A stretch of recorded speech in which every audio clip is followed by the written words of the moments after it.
alohida suhbat, kasbiy qo'shiq, nodir asarlar, yuqori aniqlikdagi ovoz unumi bilan anglash sezgingizga jang e'lon qiling. Untekin studiyasi.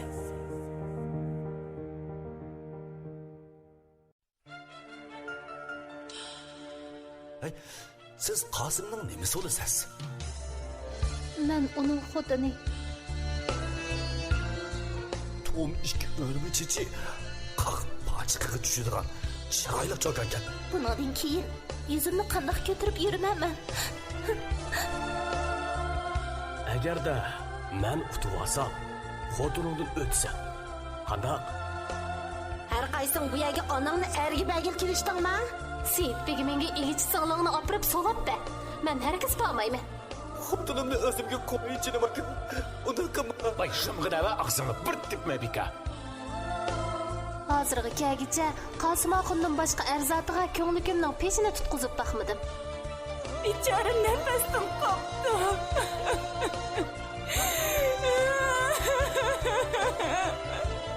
Yo'q, kelmaysin. Bu şeyde qolasizlar. Unda qilmanglar.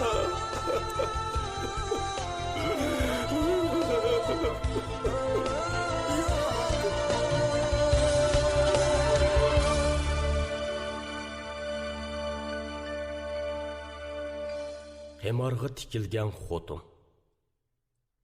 Oyshem Ismoil tabassum. 2-qism.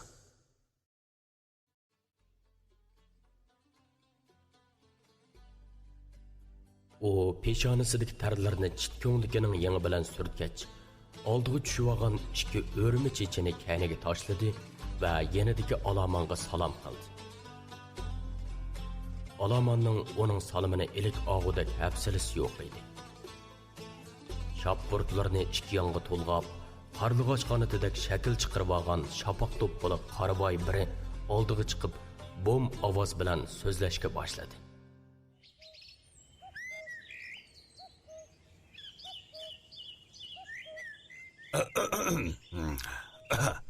Teştimisanlar, Qosim palkozlaydigan birisining mushu taxtida bog'dayliq olmishkan-ku.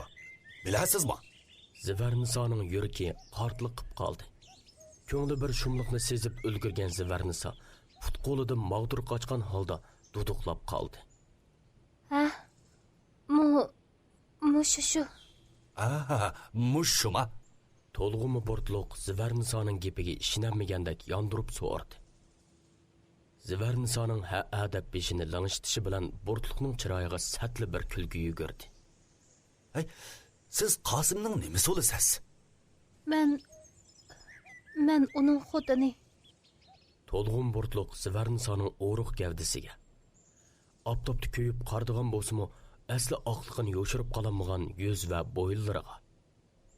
Karilishib, purlib g'unchida bo'lib qolgan gullik chit ko'ngligiga.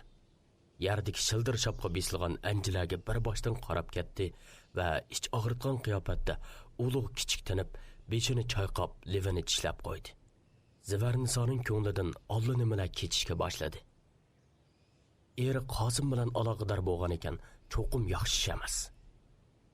Chunki Zivarniso Qosimga tekkandan beri o'g'li Abbos tug'ilgandan boshqa hech qanday yaxshilikni, adnosi puchuqnon chog'liq yaxshilikni ko'rmadiki, xapilikni yetkicha tortdi.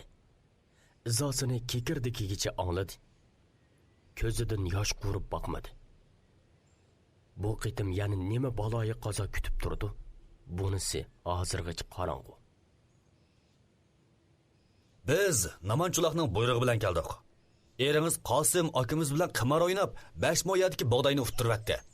Akamiz bizni bog'daylarni ko'rib kelishga avatgan. Asli o'zimiz odam silib o'rib oldigan bo'lgan. O'rilib bo'lgan bo'lsa, bu yaxshibdi. Havo yong'anda bizning odamlar kelib, anjilarni mapaga besib ep ketdi. Xabaringiz bo'lib qolsin. Yarning 5 mosi nadin nagicha. Yili bizning yigitlarga ko'z tutib qo'yasiz. Men maqashtiray. Ha? To'lg'imi bortliq shundoq deb beshidagi kirlashgan oq shapoq do'ppisini qo'liga oldi va tarlab ketgan toqir beshini olqini bilan serib etib, do'ppini avval qidiqlab beshiga kiyib, kayniga burilib, göz dastlab ketib qoldi. Zivarniso lassida bo'lib qoldi. erining qimor o'ynab uni buni uttirishlari uningga allaqachon yangilik tuyulmaydigan bo'lib qolgan. Qandoqla bo'lsa ish qilib buguni buni uttirsa, atisi uni uttirib, tutqanlar uyga kelib suylab, tortib topolisi utqanni, topolmasa qo'liga chiqqanni elib ketishiverdi. Erini qimordan yondirg'ilimi, uyga bostirib kelib utib olgan mol-mulkning izdak so'riqini qilib ko'tirish mangdiganlarni to'sib qolg'ilimi bo'lmaydi. Dadisi hayot vaqtida to'sib bo'lolmaganni, zivarnisa o'ruq, vejik gavdisi ayollik o'rni bilan texmi to'siyolmaydi. Lekin nemishqa bug'doylarni o'rib bo'lmasdi uttirmaydi. Yalg'iz bir ayol kishi aliyotqu mahaldimi bug'doyliqda. Chin quchishdimi yanali bug'doyliqda. Mushu bug'doylarni o'rayman, to'shiman deb baldin ketgala ozliq qoldi. Endi bular kaptu tayyorga hayyor bo'ldi. Bo'pti. Bu pechona gezilganning bir qismidir. Dedi Zivarnisa ichida necha kundan beri tatgan jafo mushaqqatlarni o'ylab. O ko'zlaridan teshishga aram turgan yoshlarni zo'rig'i besilib, to'lg'imi burtliq qoldirib ketgan odamlarga qaradi. 7-8 odam, cho'ngi 50 necha yoshda. Kichkimi 20 yoshning qarisini olgan. Hammasi eg'ir amgak dastidan qo'llari qotong'u bo'lib, butun a'zoyi oftobda ko'yib qaradab, usti boshlari tarlab, karilishib, rangini to'nib og'ilib bo'lmag'idek darajada bo'lib ketgan sangul-sungul kiyimlar ichidagi bu odamlar Zivarnisaga o'zidimi bechora ko'rinib ketdi. Baylarning teraydigan yerlari ko'p. Hammasi mushlarni akilib ishqa selib, ishaqqiga necha chorak bug'doy qo'noq berdi. Bular yil bo'yi xalqqa ishlaydi-yu, o'zi teraydiganga olqonchilik yeri yo'q. Oilasini beqish uchun kechini qorong'u, kunduzni issiq demay ishlaydi. Mayli nimani qilsa oilasini, xotin bolalarini beqish uchun tirishidi. Koshki Qosim polko'zga tegib qolguchi sat bo'lsimi, ish cho'ngroq bo'lsimi, mushundoq birasiga tekkan bo'lsa-chi. Untekin studiyasi. Ishlamchilar Zivarnisaga nemish qilamiz deganda qarab turishadi. O hech kimga hech nima demadi. Oldida qarab turganlardan agilib o'tib, etiz yo'liga chiqdi-da, uyga ketish uchun mangdi.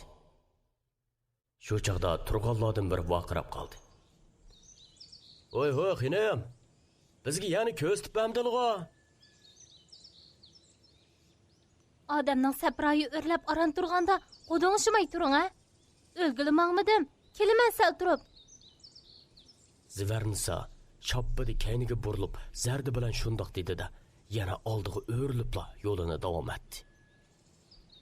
Bizga nimaga vaqiraydi? Bug'din ya biz uftibamizaq. Qizi xotinmi bu? O'dirdi 30 yoshli kak soqol biri. Yana bir aylanma oningga yondopli so'z qo'shdi.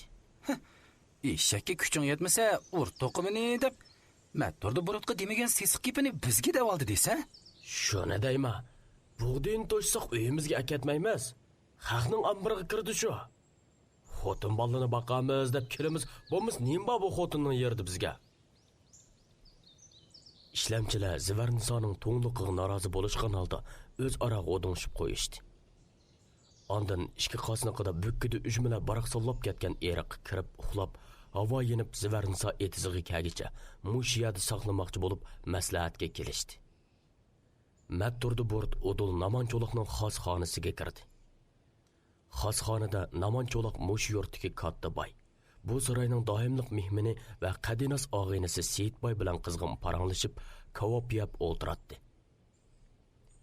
Matturda burt xonaga kirib Seyitboyga avval egilib salom qilib, ondan qo'l elishib ko'rishib, qisqali xushomat qilib o'lgirdi.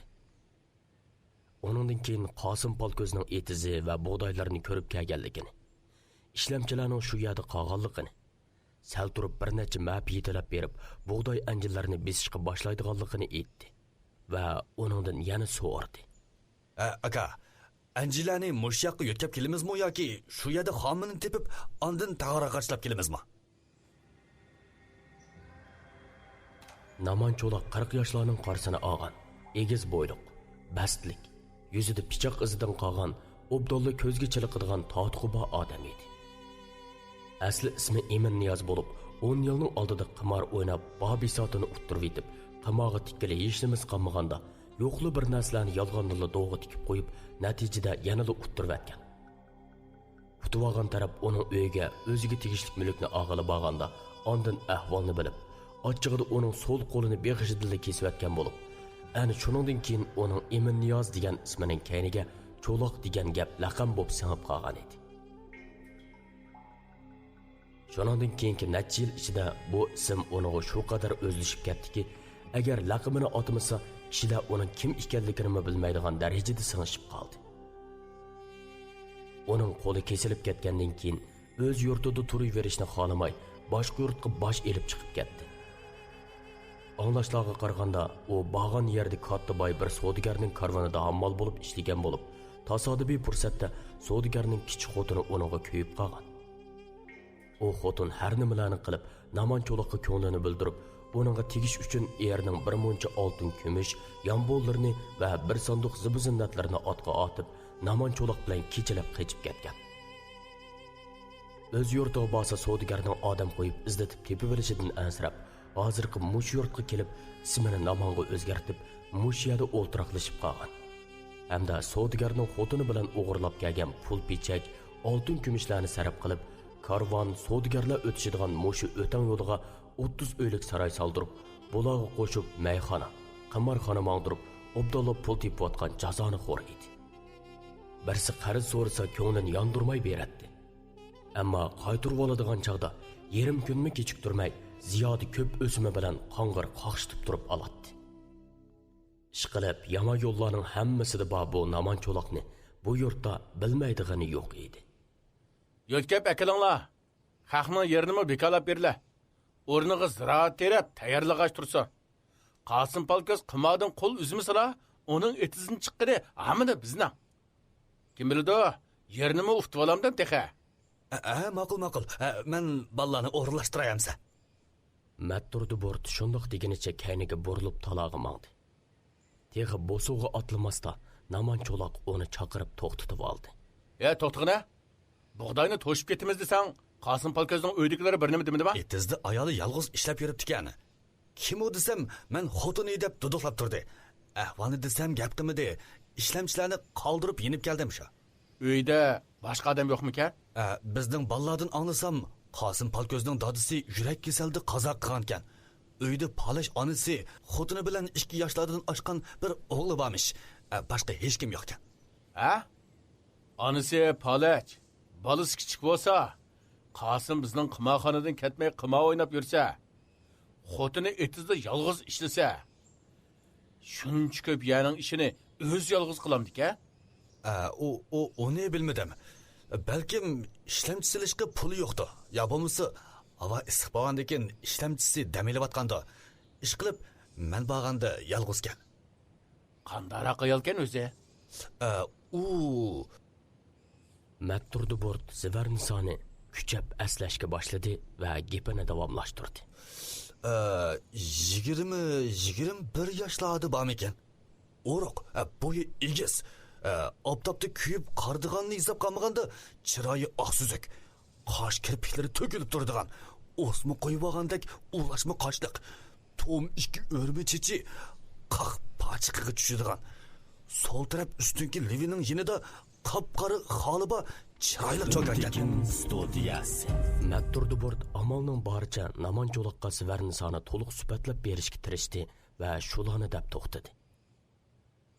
Uning gaplarini anglab Naman Cho'loq o'z oldiga, Seyitboy o'z oldiga xiyol qilib, Zivarnisoning bo'y turqi chiroyini paraz qilib ketdi.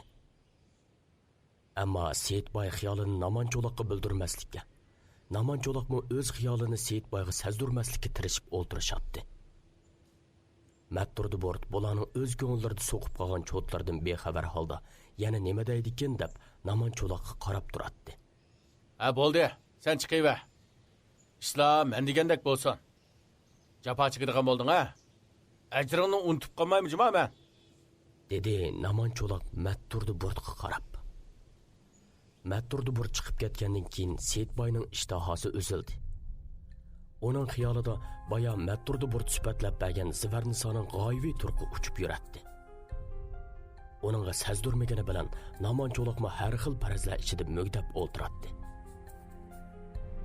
Ağaynisining uyquga mayl tortib qolganligini ko'rgan Seyitboy uning mehmon qilib kutib olganiga rahmat aytib, uzab yenib chiqdi. Naman cho'loq Seyitboyni yo'lga silib qo'yib, qaytib kirgandan keyin doim soqilini elib, chechini qirib qo'ydigan saroy mulozimini chaqirib, obdonli o'sib qolgan soqilini va tulki tumuqi ostidan salli ko'rinib turadigan intayin shalonlab ketgan sochlarini pokiza qirdirdi.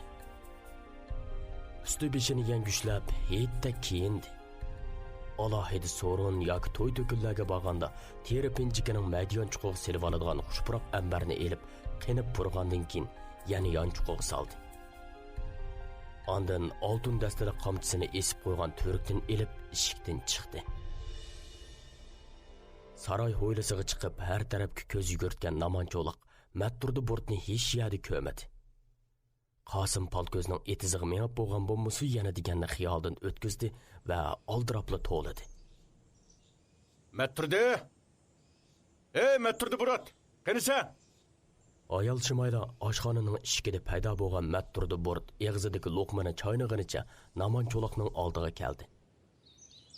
Ma'mig'anmiting texe? Yo'q texe. Havo yong'anda mangli deb to'xtab turdik. Amiskirib qo'zg'ongni to'xlab ol. Yap bo'lib yenimga kel. Men bilib boray. Naman cho'loq shundoq deb qo'yib, kayniga burilibla xonasiga kirib ketdi. Azaldan ishqi buyursa o'zi billi berib, ish ustida turmaydigan. Ish tugiganda hisobini elishni biladigan Naman cho'loqning bugun tuyuqsizla billi borman deb qolganidan hayron bo'lgan Matturdi Burt ko'zlarini chimchiqiltib, joyida turib qoldi. Ondan tuyuqsiz ishning tegiga yetgandek bo'lib, peshonasiga vaqqida birni soldi-da, kulganicha yana oshxonaga kirib ketdi. Naman cho'loq bilan Matturdi Burt otlariga minib, Qosim Palkozning etiz beshiga yetib kelay deganda, kutilmaganda yo'l eg'izida texib bir osh pishim ilgari o'zitib qo'ygan Seyitboy bilan uchrashib qoldi. Buradarining uyga ketaman deb qo'yib, bu tomonga yo'l og'anligini tushungan Naman cho'loq ko'ngildikini yo'shirib qoldi-yu, achchiq kuldi. Seyitboy baribir ko'rishib qoldik. Amdi ketsammi, ketmasammi o'xshash dedimi, etini Naman cho'loqning etiga yondosh turib, yo'rg'isiga qo'yibdi. Seyitboy Naman cho'loqning xonasidan chiqqandan keyin Qosim Palkozning etiziga berib, Zivarnisoni o'z ko'zi bilan ko'rib kelish yoki uyga ketish to'g'risida o'zi bilan o'zi xeyli uzun maslahat qildi. Matturdi Burtning Zivarnisoni sifatlab aytganlari xiyol tizganini shu yoqqa so'rashga yetib oshgan va yo'l bo'yi boshqalardan Qosim Palkozning etizini so'rab yurib, mushiyaga kelgan Seyitboy manzilga oz qolganda Naman cho'loq bilan uchrashib qolarini xiyoliga keltirmagan edi. Ular yetib kelganda ishlamchilar texichi eriq ichida eg'inab uxlab yotgan bo'lib, Zivarnisa texi kelmagan edi. Ularning mushchoqqicha uxlab yotganiga ochchiq kelgan Naman cho'loqning kayfi ushdi. O'jisining ochchiq kelganligini his qilib ulgurgan Matturdi Burt otdan irg'ib tushdi va necha taqlab berib, eriq ichida sunoylinib yotganlarni tepib, turtib o'yg'atdi. U vaqirab-jaqirab ishlamchilarni tillayotganda boyiqi vayroni usti boshlarini chiroyli yangi atlas ko'ylakka almashtirib, o'ngib ketgan gilam do'ppisining o'rniga yep-yangi marvoyit marjon do'ppisini kiyib, ikki o'rim chechini oldiga tashlab, yengil qadam solganicha Zivarnisa yetib keldi. Naman cho'loq ishlamchilarning o'rinligiga mushchoq bo'lsimi eg'nab yetishqiniga ochchig'i kelib, Zivarnisaning kaginiga diqqat qilmadi. Seyitboy bo'lsa bu og'inisining bir osh pishim oldidagi sangul-sungul siyoqining birdamdili o'zgirib, to'y bo'ladigan yigitdek yasnivog'iniga havaslanib turganida, yanada paydo bo'lib qolgan to'limi avrishim, chiroyli Zivarnisaga diqqat qilib ulgurdi va uning boshdan oyoq sinchilab qarab ketdi. Mush qiz shu kanda deb o'yladi u. Zivarnisaning levining ustida qormuq sanchib qo'ygandek chiroyli turgan holi qarab. Matturdi Burt texichi ishlamchilarni tillab, vaqirab-jaqirab yuratdi. Zivarnisa kelibla otliqlarga diqqat qildi. Birsi mush pishg'irim issiqdimi patonidan tar qo'yilib ketgani qarmay, tulki tumoq kiyib, soqol burtlarini pokiz qirib olgan. yana birisi konvoy ko'ynakka yarashtirib chiman do'ppi kiygan va burnini amdil xat tortgandek qilib kichikkina qo'yib olgan. Qarg'alli odamning mastligini keltirgan bu ikki kishiga ayminib qana salom qildi. Uning salimidan diqqatini yiqqan Namancho'loq Zivarnisaga boshdan oyoq qarab ulgurganda, Seyitboymo Namancho'loqning bu qizga alohida qarab ketganligini bilib turdi. Untekin studiyasi.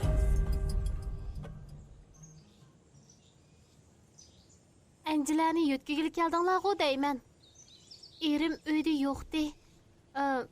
Muncha aldirmasanglar, yana o'zi qaytib kelganda o'lchab pasimi bo'pti-kan. Men bir ayol kishi, bir mo'si qanchalik, 5 mo'si qanchalik bilib bo'lamaydi ekanman. Eringiz shu topda mening sarayimda xo'rakni do'ng tortib uyquga ketdi. Chekivatqini sal tutdimi, o'yg'atsam g'inqimidi.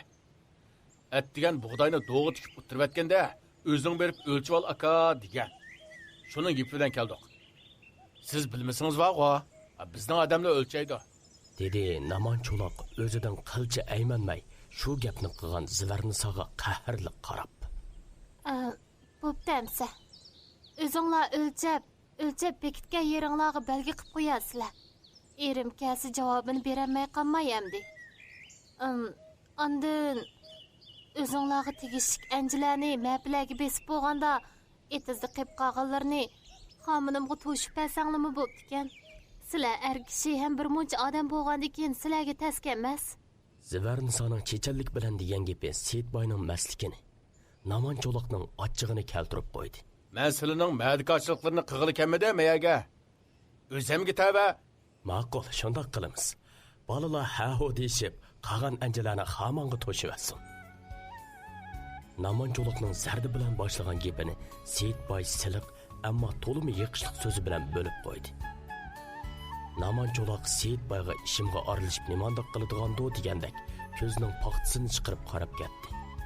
Zivarnisa villadi kuldi va o'ng qo'lini ko'ksiga qo'yib yengil egildi. Ashqallah begim. Namancho'loq matturdi bort bilan yer o'lchavotgan ikki yigitga agishib ketayotgan Zivarnisaga qarab qetib qolgan edi.